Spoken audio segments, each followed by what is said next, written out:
कहते हैं यार हमारा तन मन धन हमारी जान जो है वो यही धरती माँ है। भारत में तुर्किया के खिलाफ बाइकॉट की बातें चल रही हैं।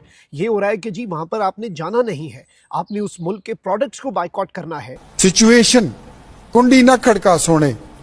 हेलो सर जी, वो पिंडी तक आ गए हैं। और अब एक बड़ा इम्पैक्ट आ रहा है टर्की और आज़रबाईजान पर। इसकी वजह यह है कि इंडियंस बॉयकॉट कर रहे हैं टर्की एंड आज़रबाईजान का। पाकिस्तान की मदद करने के लिए उनके मुंह पर ऐसा तमाचा मारा है कि उनकी हालत भीख मांगने वाली हो गई है।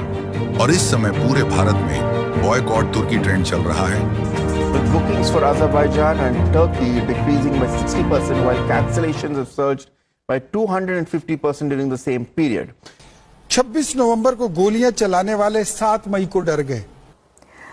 इंडियंस, वो इंडियन टूरिस्ट जो Turkey and Azerbaijan every year vacations गुजारने जाते हैं, हॉलीडेज मनाने जाते हैं, अब वो ये कह रहे हैं कि वो टर्की नहीं जाएंगे। टर्की क्यों इतना परेशान है? माफी मांग रहे हैं हिंदुस्तानियों से, हमें माफ कर दो, प्लीज हमारे साथ टूरिज्म बंद मत करो, please come to Turkey, please come to Istanbul. इस तरीके की न्यूज उनकी बड़ी निकल कर आ रही है। Confederation of all India traders यानी कि कैट ने व्यापारियों और आम लोगों से तुर्की और अजरबैजान की यात्राओं का बहिष्कार करने की अपील की है। और ऑपरेशन सिंदूर जो है वो जारी रहेगा। इसे हमने सिर्फ सस्पेंड किया है, हेल्ड इन अबेंस किया है। उन्होंने टर्की एंड आज़रबाईजान का अपने आज के शो में हम 3 से 4 बड़ी खबरों पर बात करते हैं। इस वक्त इंडिया और पाकिस्तान के बीच की जंग, वॉर, युद्ध के बाद के अभी तक के जो रिजल्ट्स हैं उसमें आफ्टर इफेक्ट्स भी नज़र आ रहे हैं।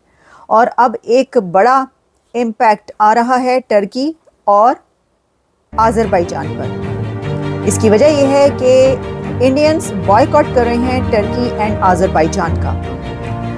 इंडियंस, वो इंडियन टूरिस्ट जो Turkey and Azerbaijan every year vacations गुजारने जाते हैं, हॉलीडेज मनाने जाते हैं, अब वो ये कह रहे हैं कि वो टर्की नहीं जाएंगे।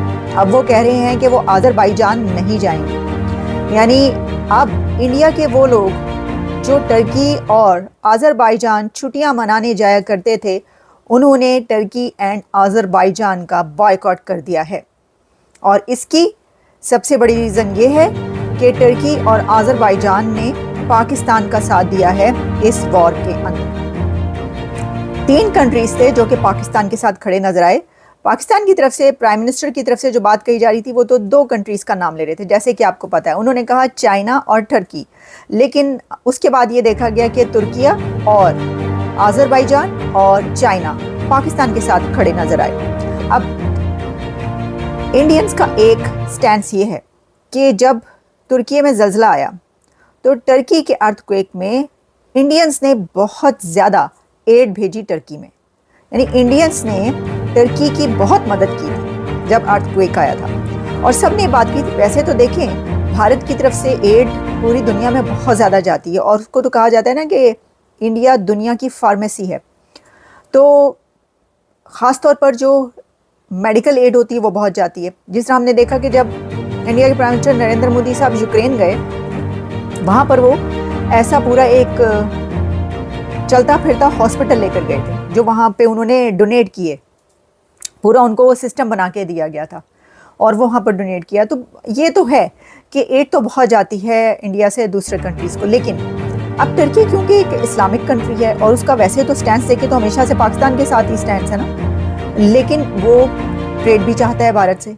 लेकिन इस वॉर में वो खुल के सामने आ गया। तैयब उर्दवान का चेहरा भारतीयों को वो नज़र आ गया। वो कह रहे हैं कि ये तो हमारे खिलाफ है, इन्होंने तो इंडिया के दुश्मन पाकिस्तान का साथ दिया। तो अब देखें, ये एक बहुत बड़ी कैंपेन चल रही है और इस कैंपेन में अब कह रहे हैं कि जो टूरिस्ट हैं, इंडियन टूरिस्ट, वो वहाँ इन दोनों जगहों पर नहीं जाएंगे। अब आप कहेंगे कि भाई कितना टूरिज़्म होगा, तो मैं आपको बता दूँ कि आज़रबाईजान की जब हम बात करते हैं तो इंडिया का 2.5 लाख बंदा हर साल छुट्टियां मनाने आज़रबाईजान जाता है। अब भारत दुनिया की सबसे बड़ी पॉपुलेशन, 1.5 अरब की पॉपुलेशन है भारत की। वहाँ से तो पूरी दुनिया में लोग जाते हैं छुट्टियां मनाने। पैसा भी उनके पास बहुत है और वो काम भी दबा के करते हैं बहुत सख्त, और फिर उसके बाद वो पार्टी भी हार्ड करते हैं। मतलब वैसे तो यहाँ पर भी यही है एक रूटीन और एक कामयाबी का राज। कि आप वर्क हार्ड भी करें और पार्टी हार्ड भी करें। 5 डेज आप बहुत हार्ड वर्क करें और उसके बाद आप 2 दिन आपके पास छुट्टी है, आप घूमने फिरने जाएं, आप पार्टियां करें, आप अपने फैमिली के साथ, दोस्तों के साथ गुजारें। यही है दुनिया का चलन। लेकिन टर्की 3.5 लाख इंडियंस जाते थे। मैं इसलिए कह रही हूँ कि अब नहीं जाएंगे। 2024 में यानी पिछले साल 3.5 लाख भारतीय टर्की में छुट्टियां मनाने के लिए गए। अब देखें, जब वहाँ पर जाते हैं आप तो वहाँ पे पैसा भी खर्च करते हैं, आप खूब पैसा स्पेंड करते हैं, आप वहाँ पे शॉपिंग करते हैं, खाते पीते हैं, होटल्स में रहते हैं। तो टूरिज़्म तो एक बड़ी इकोनॉमी है। इकोनॉमी में बहुत ज़्यादा एड ऑन करता है टूरिज़्म कई कंट्रीज़ की इकोनॉमी में, और उसमें टर्की भी है एक ऐसा ही कंट्री। तो अब टर्की के टूरिज़्म को तो डस पड़ने लगी है, क्योंकि वहाँ पे लोग ये कह भी रहे हैं, यानी अर्ज कर रहे हैं अपने लोगों को कि ना करें, और खुद से जो लोग हैं वो ये कह रहे हैं कि अब हम इन 2 कंट्रीज़ में नहीं जाएंगे। तो ये तैयब अर्दवान जो है ना, वो तो अब सर पकड़ के बैठ गए होंगे कि ये क्या हो गया, लेकिन ये तो होना ही था। क्या उनको नहीं पता होगा कि ये होगा? ये तो होना ही था। अच्छा, लेकिन अभी तो मैं ये भी देख रही थी कि भारत की तरफ से ये भी लोग कह रहे थे कि अभी देखो हम चाइना के साथ क्या करते हैं। अब चाइना के साथ मुझे नहीं पता क्या करना है, क्योंकि चाइना में तो एज सच टूरिज़्म इंडिया का नहीं है, तो वहाँ पे तो कोई और ही फिर होगा, लेकिन इतना तो नहीं हो सकता ना।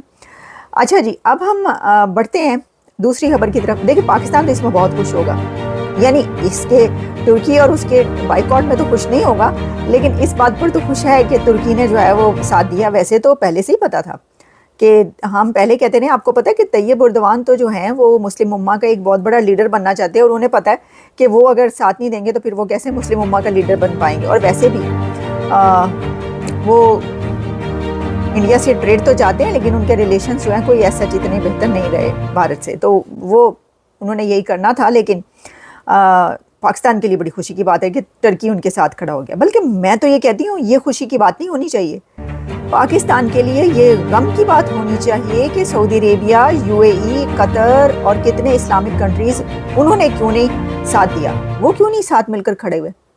सोचने वाली बात है।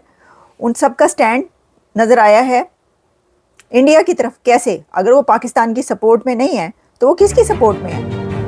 ये तो एक अंडरस्टूड बात है। अच्छा, अब हम बढ़ते हैं दूसरी खबर की तरफ, और दूसरी खबर ये है कि एक डिबेट हुई। आपको पता है कि जब से ये इंडिया पाकिस्तान की वॉर हुई है उसके बाद बहुत प्रोग्राम्स और डिबेट्स चल रही हैं। तो एक डिबेट हुई है, पियर्स मॉर्गन जो कि एक बहुत पॉपुलर शो करते हैं, उसमें उन्होंने अपनी डिबेट में पाकिस्तान से फॉरेन मिनिस्टर हिना रब्बानी खर और इंडिया से जर्नलिस्ट बरखा दत्त और रणवीर अलाहाबादी जो कि अपना वो करते हैं, शो करते हैं, यूट्यूबर हैं, और साथ में पाकिस्तान के एक और पॉडकास्टर को बुला लिया। अब उसमें ये बात हो रही थी तो उसमें तो बहुत ज़्यादा जो है ना वो कहे लगे और सबकी हंसी छूट गई कि जब ये पूछा गया कि जी ये जो